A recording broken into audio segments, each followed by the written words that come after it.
Hello everyone, welcome back to DElEd classes. I hope आप सभी अच्छे होंगे। डीएलएड सेकेंड सेमेस्टर की साइंस की क्लास नंबर 7 है। कौन सी है? क्लास नंबर 8, जिसमें डिस्कशन करेंगे। ये हमारी क्लास नंबर 8 जिसमें डिस्कशन करेंगे किसके बारे में? टिश्यूज़ के बारे में। किसके बारे में? टिश्यूज़ के बारे में, जिसको हम बोलते हैं ऊतक। जिसको बोलते हैं क्या? ऊतक। जिनको क्या कहा जाता है? ऊतक कहा जाता है। जिनको क्या कहा जाता है? ऊतक कहा जाता है। लास्ट की क्लास में हमने पढ़ा था कोशिका के बारे में। कोशिका का एक इम्पॉर्टेंट पॉइंट था, वो रह गया था कि कोशिका विभाजन का महत्व। किसका? कोशिका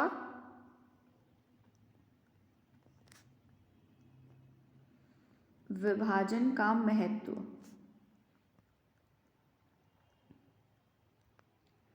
देखिए, कोशिका विभाजन का महत्व क्या होता है कि देखिए, इसके ज़्यादातर दो लाभ होते हैं। इसके क्या होते हैं? दो। एक तो पहला होता है कि नई कोशिकाओं का निर्माण करना।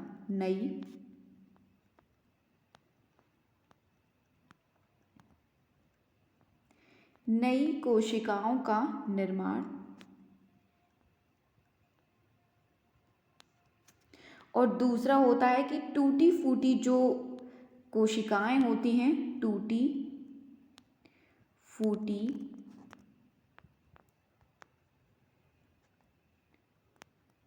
कोशिकाओं की क्षतिपूर्ति करना।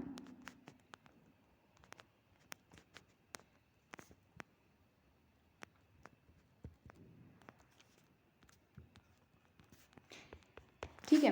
देखिए, नई कोशिकाओं का निर्माण का मतलब क्या होता है कि कोशिका विभाजन की जो क्रिया होती है, इसमें जो प्रत्येक कोशिका है पूरी तरीके से विकास करने के बाद में जो केंद्रक, जीवित द्रव्य और क्रोमोसोम सहित दो भागों में क्या हो जाती है? बढ़ जाती है। दोनों कोशिकाओं में गुण क्या होते हैं? समान होते हैं। और इसी प्रकार से क्या रहता है कि लगातार नई कोशिकाओं क्या रहता है? निर्माण होता रहता है, जिससे शरीर की वृद्धि और क्या होता है? विकास करता है।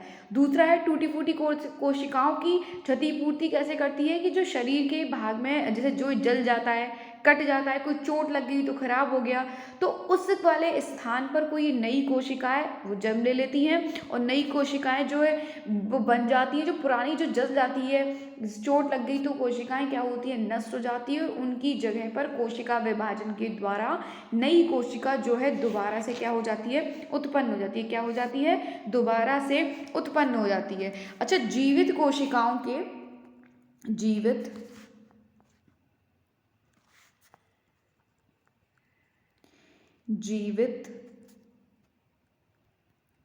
जीवित कोशिकाओं के लक्षण क्या होते हैं? जीवित कोशिकाओं के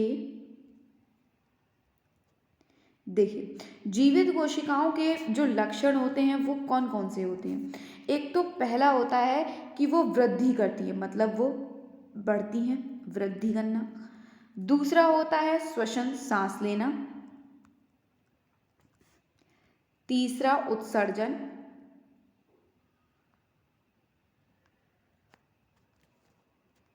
प्रजनन। गति करना। पोषण। संवेदनशील।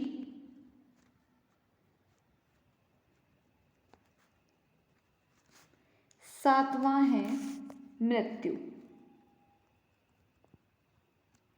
देखिए, जो कोशिका मानव शरीर की क्या है? एक इकाई है। जीवित प्राणियों में भी ये समान, ये भी वृद्धि करती है, सांस लेती है, गति करती है, भोजन को ग्रहण करती हैं, जनन करती हैं और ये संवेदनशील भी होती हैं। और इन्हीं सभी लक्षणों के कारण ही जो कोशिका को क्या माना जाता है कि जीवित इकाई माना जाता है। और ये जो कोशिकाओं में जीवित क्यों माना जाता है? क्योंकि उसमें इस प्रकार के लक्षण पाए जाते हैं, क्योंकि वो वृद्धि करती है, श्वसन करती है, उत्सर्जन किया जाता है, प्रजनन होता है, गति करती है, पोषण भी होता है, संवेदनशील भी होती है, इसकी क्या होती है? मृत्यु भी होती है। इसीलिए इसको क्या माना जाता है? जीवित इकाई माना जाता है। कोशिका को क्या माना जाता है? जीवित इकाई जो है माना जाता है। अब बारी आती है जो हमको पढ़ना है, क्या? ऊतक। क्या पढ़ना क्या है हमको? ऊतक के बारे में। ऊतक के बारे में हमको पढ़ना है। तो ऊतक पढ़ने से पहले हमको एक चीज़ के बारे में जो जानना चाहिए वो क्या है। देखिए, सबसे पहले क्या बनती है? कोशिका। सबसे पहले क्या बनती है? कोशिका।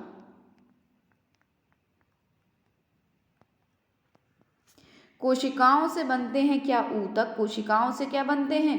ऊतक बनते हैं। ऊतक से क्या बनता है? ऊतक तंत्र बनता है। ऊतक से क्या बनता है? ऊतक तंत्र का निर्माण होता है।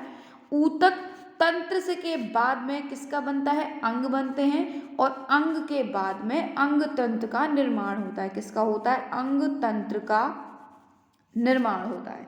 ठीक है। कोशिकाओं का वह समूह जिससे उपपत्ति, जिससे क्या हो? जिसको उत्पत्ति, संरचना एवं कार्य के समान हो, वो क्या कहलाते हैं? ऊतक कहलाते हैं। क्या कहलाते हैं? कोशिकाओं का वह समूह जिसकी उत्पत्ति, संरचना एवं कार्य क्या रहते हैं? समान होते हैं, उन्हीं को क्या कहलाते हैं? ऊतक कहलाते हैं। ये देखिए, पढ़ते हैं क्या है।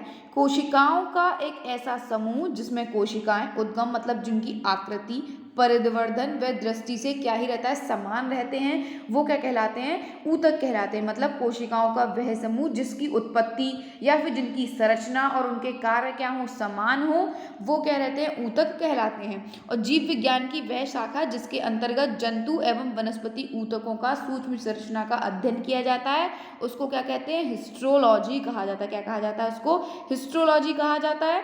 और कौन? वैज्ञानिक मायर ने सबसे पहले हिस्ट्रोलॉजी का नाम दिया गया है। और इस विज्ञान की जो शाखा के संस्थापक कौन है? इटली के एक वैज्ञानिक है, मार्सेलो मेलपली। कौन से? मार्सेलो मेलपली, जिसको फादर ऑफ हिस्ट्रोलॉजी कहा जाता है। ठीक है। टिश्यू शब्द का पहला प्रयोग किसने किया? फ्रांसीसी वैज्ञानिक बिकॉट ने किया है। किसने किया है? बिकॉट ने किया है। अच्छा, ये जो इनको कितने भागों में बांटा जाता है? 2 भागों में। एक तो कौन कौन सी? पादप ऊतक, और दूसरे कौन से होते हैं? जंतु ऊतक। कौन कौन से? पादप ऊतक और जंतु ऊतक कहा जाता है। कोशिकाओं की जो आकृति एक समान होती है, जो किसी कार्य के एक साथ संपन्न करती हैं, वे कोशिकाएं समूह में क्या रहती हैं? एक ऊतक का क्या करती हैं? निर्माण करती हैं। जीवित जो प्राणी या पौधे कोशिकाओं से बने होते हैं, और जीवों में सभी जो कार्य होते हैं वो किसके द्वारा किए जाते हैं? कोशिका के द्वारा ही किए जाते हैं। जैसे अमीबा क्या है? एक कोशिकीय बीज है। इसमें ही जो एक कोशिका के द्वारा गति लेने, भोजन लेने की क्रिया, श्वसन, उत्सर्जन में कार्य क्या हो जाते हैं? संपन्न की जाती है। ठीक है। आगे क्या है कि ऊतक, जिसको हम किसके नाम से जानते हैं? टिश्यू के नाम से जानते हैं। ये किसी भी जीव के शरीर में उन कोशिकाओं का समूह होता है जिनकी उत्पत्ति क्या होती है? एक जैसी होती है, और वे एक ही विशेष प्रकार का क्या करते हैं? कार्य करते हैं। ठीक है। अधिकतर जो ऊतक होते हैं उनका आकार और आकृति जो होती है वो सेम होती है, लेकिन जो किसी किसी ऊतकों के आकार और आकृति में असमानता भी पाई जाती है, लेकिन इनके जो कार्य हैं और इनकी उत्पत्ति क्या होती है? समान ही होती है। और कोशिकाएं मिलकर किसका निर्माण करती हैं? ऊतकों का क्या करती है? निर्माण करती है। क्या करती है? ऊतकों का जो है निर्माण करती है। तो सबसे पहले हमको पता होना चाहिए कि कोशिका क्या है। सबसे पहले पता होना चाहिए कि कोशिका क्या है, और ये ऊतक होते क्या हैं? ऊतक क्या होते हैं? कि कोशिकाओं का वह समूह जिसको उत्पत्ति या फिर संरचना, इनका कार्य क्या हो? समान हो, वही ये कहलाते हैं? ऊतक कहलाते हैं। ऊतक कितने प्रकार के होते हैं? 2। कौन कौन से? एक तो पादप ऊतक और दूसरे कौन से? जंतु ऊतक। तो जंतु ऊतक, देखिए इसका ये ग्राफ बना हुआ ये कि जंतु ऊतक कितने प्रकार के होते हैं? 4 प्रकार के। कितने प्रकार के होते हैं? 4 प्रकार के होते हैं। पहला कौन सा होता है? उपकला ऊतक, दूसरा होता है पेशीय ऊतक, तीसरे होते हैं संयोजी ऊतक, और चौथा होता है तंत्रिका ऊतक। चौथा होता है कौन सा? तंत्रिका ऊतक। तो हमारे सिलेबस में केवल इतना ही है कि उपकला ऊतक, और कौन सा? पेशीय ऊतक, और दूसरा होता है संयोजी ऊतक, और चौथा कौन सा होता है? तंत्रिका ऊतक। और ये जो संयोजी ऊतक होते हैं, संयोजी ऊतक भी 4 प्रकार के होते हैं। जो उपकला ऊतक है ये भी 4 प्रकार के होते हैं। कौन कौन से? एक तो होता है शल्काकार, दूसरा होता है घनाकार, तीसरा होता है स्तंभाकार। पेशीय ऊतक हमारे 3 प्रकार के होते हैं। कौन कौन से? रेखित पेशियां, दूसरी आरेखित पेशियां, तीसरी कौन सी होती हैं? हृदय पेशियां। संयोजी ऊतक हमारे 4 प्रकार के होते हैं। एक तो तंतुमय ऊतक, तंतुमय संयोजी ऊतक, उपस्थि संयोजी ऊतक, दूसरा होता है अस्थि संयोजी ऊतक, और कौन सा होता है? तरल संयोजी ऊतक। तंत्रिका ऊतक हमारे तीन प्रकार के होते हैं। कौन कौन से? कोशिका या साइट्रेन तंत्र का ऊतक, डेंड्राइट्स तंत्र का ऊतक, और कौन सा होता है? एक्सेन तंत्र का ऊतक। तो अब सबसे पहले पढ़ते हैं एनिमल टिश्यूज के बारे में, जिसको बोलते हैं हम क्या? जंतु ऊतक। जंतु ऊतक कितने प्रकार के होते हैं? मोस्टली 4 प्रकार के होते हैं, परंतु पांचवा को होता है, इसको पांचवे को बहुत कम माना जाता है। पहला उपकला ऊतक, दूसरा होता है संयोजी ऊतक जिसको कनेक्टिव टिश्यूज कहा जाता है, तीसरा होता है पेशीय ऊतक जिसको मस्कुलर टिश्यूज कहते हैं, पांचवा होता है तंत्रिका ऊतक जिसको बोलते हैं नर्वस टिश्यू, पांचवा होता है कौन सा? जनन ऊतक। पांचवा कौन सा होता है? जनन ऊतक। सबसे पहले पढ़ेंगे उपकला ऊतक के बारे में। किसके बारे में? उपकला ऊतक जो है वो क्या होते हैं।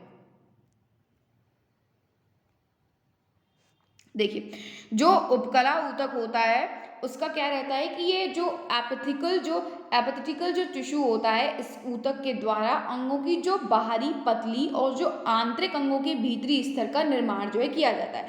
क्या किया जाता है कि इसके द्वारा अंगों की बाहरी पतली तथा आंतरिक अंगों के भीतरी स्तर का क्या किया जाता है? निर्माण किया जाता है। इसके कार्य क्या होते हैं कि विसरण करना, स्त्रावण करना, और क्या करना? जो अवशोषण होता है वो करना। ठीक है। अब देखिए, यह ऊतक शरीर को क्या करता है? बाहर से ढकता है तथा समस्त खोखले अंगों को भीतर से भी क्या करता है? ढकता है। रुधिर वाहिनियों के भीतर एक ऐसा ऊतक जिसे क्या कहते हैं? अंतस्तर कहते हैं। उपकला का मुख्य कार्य क्या होता है? रक्षण, शोषण एवं क्या है? स्त्राव है। क्या करना? जो इसको हम ऐसे देखते, एक तो क्या करना? रक्षण करना, जिसको हम क्या बोल सकते हैं? विसरण करना, जिसको हम क्या बोल देते हैं? विसरण करना भी बोल देते हैं। और क्या होता है? स्त्रावण करना, स्त्राव करना। और तीसरा क्या है? अवशोषण, मतलब शोषण करना, अवशोषण करना। ये इसके कार्य होते हैं। क्या होते हैं? कार्य होते हैं। और उपकला कितने प्रकार का होता है? साधारण, स्तंभाकार, रोमस, स्तत्रित, पर्वतशीन और रंजक रहित। क्या होता है? और रंजक रहित। अब और उपकला ऊतक देखिए, ये क्या करते हैं? ज़्यादातर जो मुख्य रूप से ये कहाँ पाए जाते हैं? ये अंगों की बाहरी और आंतरिक सतह पर पाए जाते हैं। जैसे कुछ स्त्रवित ग्रंथियाँ हुई, जैसे दुग्ध ग्रंथियाँ, श्वेत ग्रंथियाँ, पसीने की ग्रंथियाँ, ये उनमें भी क्या है? पाए जाते हैं। और इनमें हमेशा से बहुत एक महीन परत के रूप में पाई जाती है। जो उपकला ऊतक पोषक पदार्थों में, जल के अवशेषणों में क्या करते हैं? सहायता करते हैं। और ये शरीर के आंतरिक अंगों की रक्षा तथा हानिकारक पदार्थों को बाहर निकालने में क्या करती है? सहायता करती है। क्या करती है? बाहर निकालने में क्या करती है? सहायता करती है। अब बारी आती है किसकी? संयोजी ऊतक की। किसकी? संयोजी ऊतक की। संयोजी ऊतक क्या होते हैं कि जो विभिन्न अंग हैं और उनके ऊतकों को आपस में जोड़कर सहारा देने का कार्य करती है। ठीक है। और इसमें पाए जाने वाले अंतरकोशीय पदार्थ को क्या कहते हैं? मैट्रिक्स कहते हैं। क्या कहा जाता है?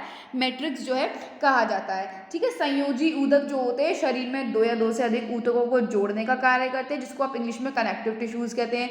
जैसे रक्त हो गया, जो लीगामेंट होते हैं, जिसको जो बैकबोन की जो जॉइंट होते हैं, उनको संयोजी ऊतक जो होते हैं शरीर के सभी अंगों के बीच में होते हैं, और ये शरीर को सुरक्षा जो है और सहारा प्रदान करते हैं। संयोजी ऊतक जो होते हैं ना, कोशिकाओं की संख्या कम होती है, और ये कोशिकाएं जो होती है ना आपस में क्या रहती हैं? कम जुड़ी हुई रहती हैं। ये ऊतक क्या करते हैं कि एक अंग को दूसरे अंग से जोड़ने का काम करते हैं, और प्रत्येक अंग में जो है पाया जाता है। इसके अंदर जैसे रुधिर ऊतक, अस्थि ऊतक, लस ऊतक और वसा ऊतक जो है, इस प्रकार के ऊतक जो है आते हैं। रुधिर ऊतक के जो लाल रुधिर कणिका और जो श्वेत रुधिर कणिका दो भाग होते हैं। ठीक है। लाल रुधिर कणिका जो होती है ऑक्सीजन का आदान प्रदान करती है, और जो व्हाइट ब्लड सेल होते हैं वो रोगों के शरीर की क्या करती है?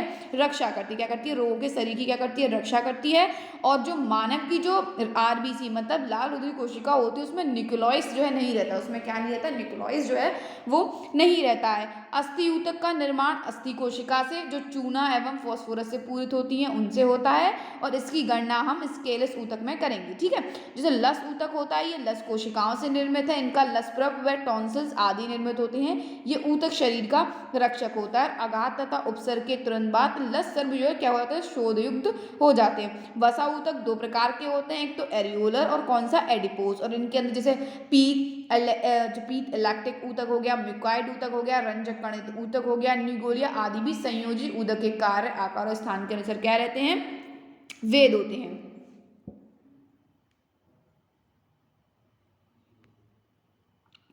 अब आती है कौन सा, पेशीय ऊतक। कौन सा, तीसरा हमारा कौन सा था, पेशीय ऊतक। तीसरा कौन सा है, पेशीय ऊतक। पेशीय ऊतक, पेशीय जिसको हम मस्कुलर टिश्यूज बोलते हैं, जिसको क्या बोलते हैं, मस्कुलर टिश्यूज बोलते हैं। ये जो पेशियां होती हैं खोखले अंगों की जो दीवार होती है उनका निर्माण करते हैं। अंगों के आंतरिक भाग में पाए जाते हैं, जैसे आपके हृदय ऊतक हो गया, यकृत ऊतक हो गया, वृक्क ऊतक हो गया, उनमें। ठीक है, जो पेशीय ऊतक की जो मांसपेशियों के माध्यम से विभिन्न शरीर की क्रियाएं एवं गतियों को संपन्न करते हैं। पेशीय ऊतक 3 प्रकार के होते हैं। कौन कौन से, एक तो आपके रेखित पेशियां ऊतक होती हैं, दूसरी हृदय पेशी ऊतक, और तीसरी कौन सी होती हैं, आरेखित पेशीय ऊतक। ठीक है, रेखित पेशी ऊतक कौन सी होती है, जो हमारी इच्छा अनुसार, मतलब जंतु की इच्छा अनुसार काम करती हैं। हृदय पेशी ऊतक कौन सी होती हैं, जो केवल हृदय की मांसपेशियों का निर्माण करती हैं, जिसमें ऐच्छिक और अनैच्छिक दोनों प्रकार के ऊतकों के क्या रहते हैं, गुण पाए जाते हैं। जो आरेखित पेशी होती है इसकी जो गति या फिर क्रिया होती है अपने आप होती है, जैसे मूत्राशय, पित्ताशय, जननवाहिनियां आदि। अब देखिए इसमें क्या रहते हैं कि लाल पेशी तंतु रहते हैं जो संकुचित होने की क्या रखते हैं, शक्ति रखते हैं। पेशी ऊतक विभिन्न भिन्न तंतुओं से संजित हुआ है, जिसमें आंतरिक कोश अंतराल की कमी होती है। रेखांकित या ऐच्छिक पेशी ऊतक वो होते हैं जो शरीर की सूक्ष्म प्रकार की गतियां कराता है, और इसका जो पेशी का एकम क्या है, कोश तंतु है। हर कोश तंतु पतला, लंबा और अनेक कोश केंद्रित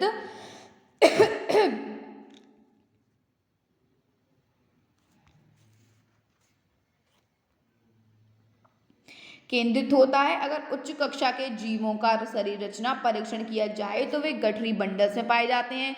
और जैसे अनेकित आरेखिक जो पशु कौन सा ऊतक होता है, जो आशयों की दीवार बनाता है, तथा और जो हृदय पेशी कड़ कौन सी होती हैं, जो ऐच्छिक नहीं होती, जो केवल हृदय की मांसपेशियों का निर्माण करती है, जिसमें ऐच्छिक और अनैच्छिक दोनों प्रकार के गुण जो है पाए जाते हैं। बारी कौन सी आती है, तंत्रिका ऊतक की। किसकी, तंत्रिका ऊतक क्या होता है कि ये ऊतक विभिन्न प्रकार के क्या करते हैं, ऊतकों के मध्य स्थित होते हैं। ये क्या होता है, विभिन्न प्रकार के ऊतकों के मध्य स्थित होते हैं, और इनकी कोशिकाएं जैसे तंत्रिका कोशिकाएं कहलाती हैं। तंत्रिका कोशिका की इकाई क्या है, न्यूरॉन कहलाती है। तंत्रिका ऊतक का मुख्य कार्य क्या होता है कि संवेदनाओं को ग्रहण कर मस्तिष्क तक पहुंचाना, और मस्तिष्क द्वारा किए गए आदेश को अंग तक पहुंचाना होता है। ठीक है, न्यूरॉन्स के माध्यम से ही तंत्रिका ऊतक पेशियों में गति कराने में सहायता प्रदान करते हैं, और सूचनाओं को क्या करते हैं, एक स्थान से दूसरे स्थान तक पहुंचाया जाता है।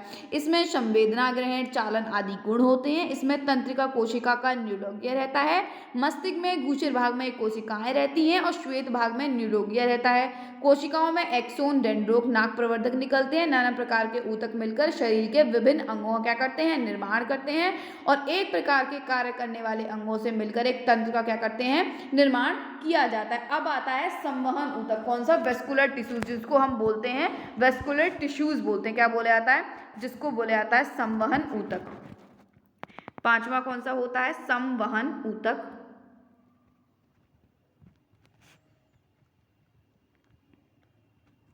जिसको बोलते हैं वेस्कुलर टिश्यूज।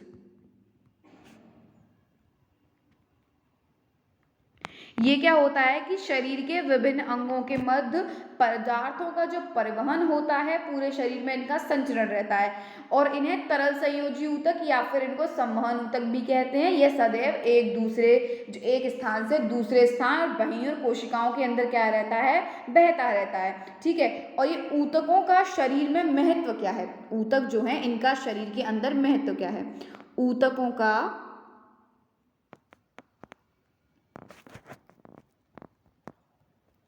शरीर में महत्व।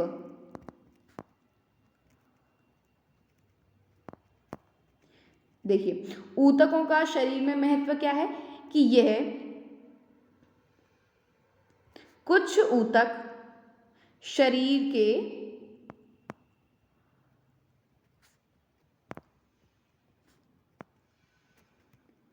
बाहरी वातावरण से क्या करना, सुरक्षा प्रदान करना, वातावरण से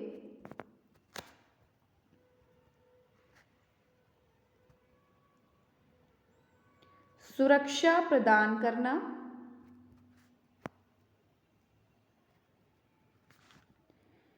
दूसरा ऊतकों अपने कार्य को करते हैं। सभी जो ऊतक हैं इनके अलग अलग कार्य होते हैं, अपने अपने कार्यों को करते हैं।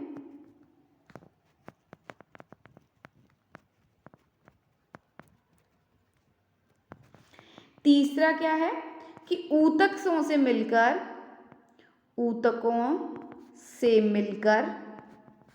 ऊतक तंत्र का निर्माण होता है।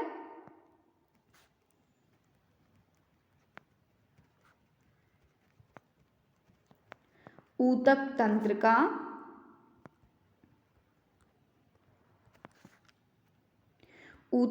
का निर्माण होता है और ऊतक तंत्र से मिलने पर ऊतक तंत्र के मिलने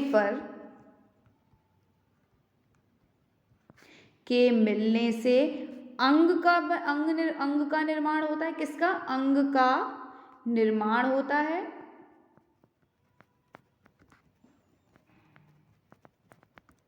और अंग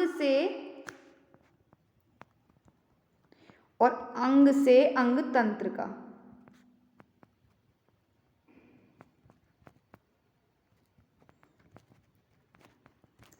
ठीक है, तो हमने क्या क्या पढ़ा कि शरीर के ऊतकों का महत्व क्या है कि ये हमारे बाहरी वातावरण से क्या करते हैं, रक्षा करते हैं शरीर की, और हर एक ऊतक का अपना अपना कार्य होता है, ये अपने अपने कार्य को करते हैं। तीसरा हमने ये जाना कि ऊतक जो होते हैं वो काफ़ी सारे ऊतक मिलकर ऊतक तंत्र का निर्माण करते हैं, और ऊतक तंत्र के जो है मिलकर अंग बनाते हैं, और अंग सारे मिलकर क्या बनाते हैं, एक क्या करते हैं, अंग तंत्र की क्या करते हैं, रचना करते हैं। ठीक है, अब बारी आती है शरीर के अंग। किसके बारे में? शरीर के अंग।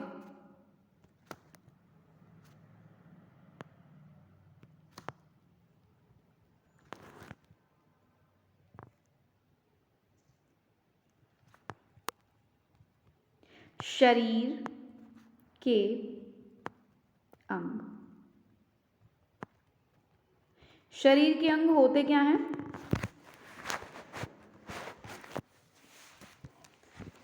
शरीर का अंग कहलाते क्या हैं? देखिए, शरीर किससे बना होता है? विभिन्न प्रकार के ऊतकों से बना है।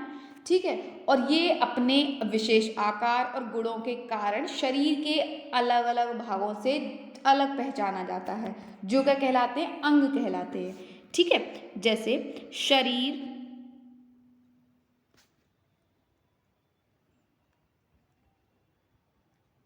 का भाग विभिन्न ऊतकों से मिलकर बना है। विभिन्न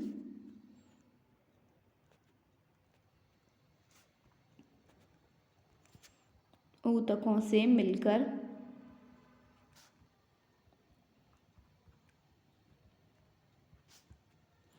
अपने विशेष आकार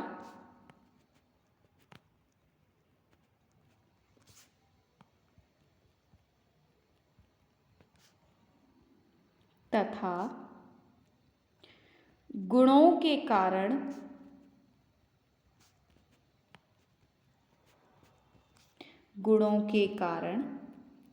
शरीर के अलग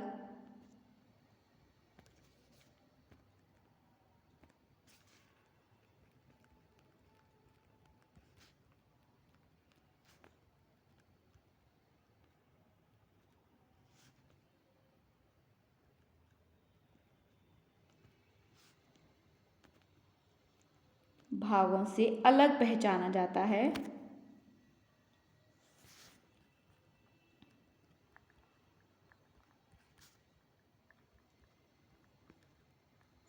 अंग कहलाता है। क्या कहलाते हैं? उनको अंग कहलाते हैं।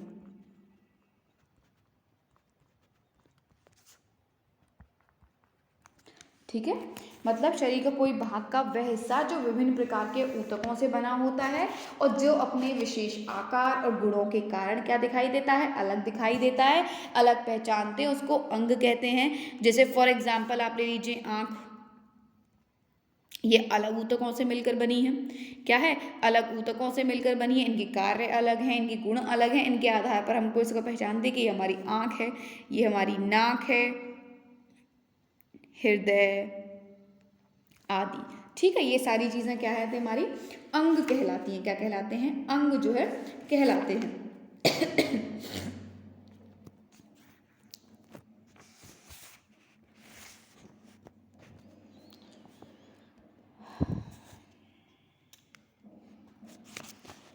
अच्छा, अब अंग तंत्र को लेकर क्या है कि अंग तंत्र क्या है? अंग तंत्र, अंग तंत्र जिसको हम क्या बोलते हैं? Organ system. अंग तंत्र क्या है? शरीर के जो अलग अलग अंग एक साथ मिलकर किसी एक खास क्रिया को करने का कार्य करते हैं और इसी क्रिया के सामूहिक रूप से क्या कहते हैं? तंत्र कहते हैं। क्या कहते हैं? तंत्र कहा जाता है। क्या कहा जाता है? तंत्र कहा जाता है। मतलब शरीर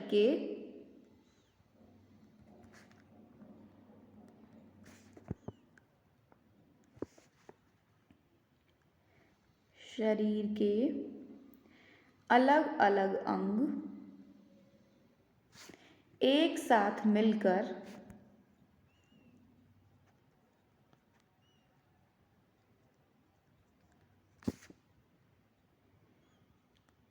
किसी एक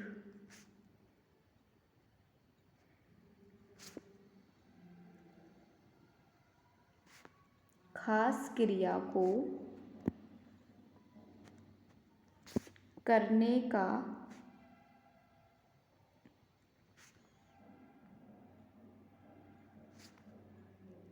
कार्य करते हैं। इस क्रिया के समूह को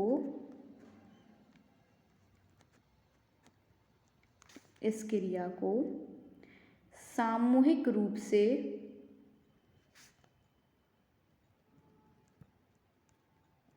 तंत्र कहते हैं। क्या कहते हैं?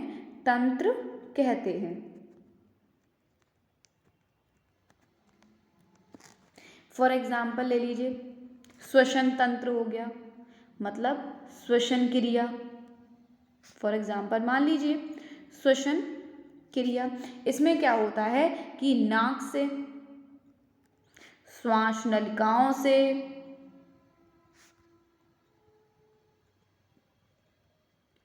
श्वास नलिका, फेफड़ों से आदि अंग मिलकर श्वसन तंत्र का निर्माण करते हैं। तभी तो श्वसन की क्रिया होती है। श्वसन तंत्र के रूप में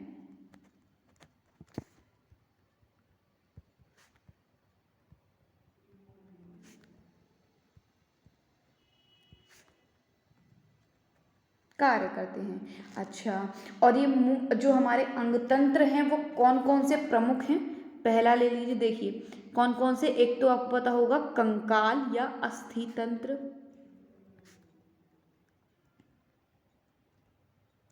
अंग तंत्र कौन कौन से हैं? कंकाल या अस्थि तंत्र। दूसरा है पेशीय तंत्र,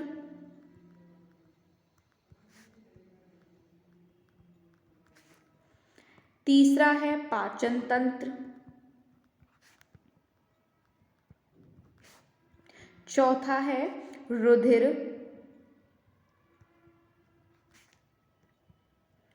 परिसंचरण तंत्र,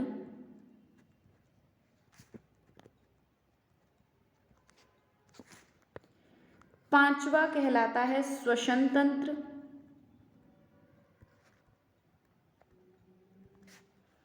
छठा है उत्सर्जन तंत्र,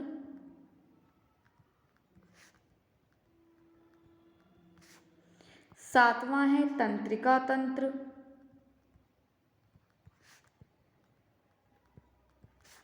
आठवां है प्रजनन तंत्र,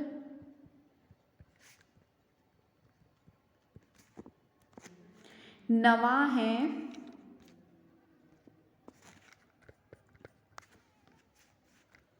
अंतःस्रावी ग्रंथि तंत्र,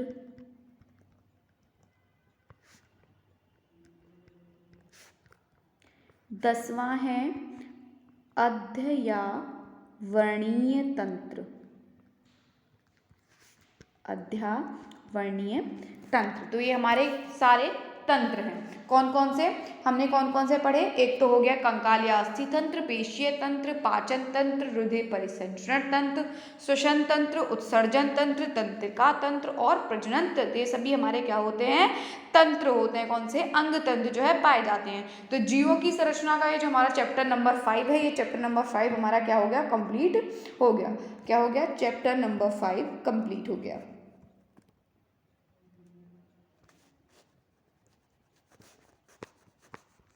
नेक्स्ट जो हमारा चैप्टर होगा वो चलेगा जीवन की क्रियाएं। नेक्स्ट जो हमारा चैप्टर चलेगा कौन सा है? जीवन की क्रियाएं। वो चैप्टर जो हमारा स्टार्ट होगा उसको हम करेंगे।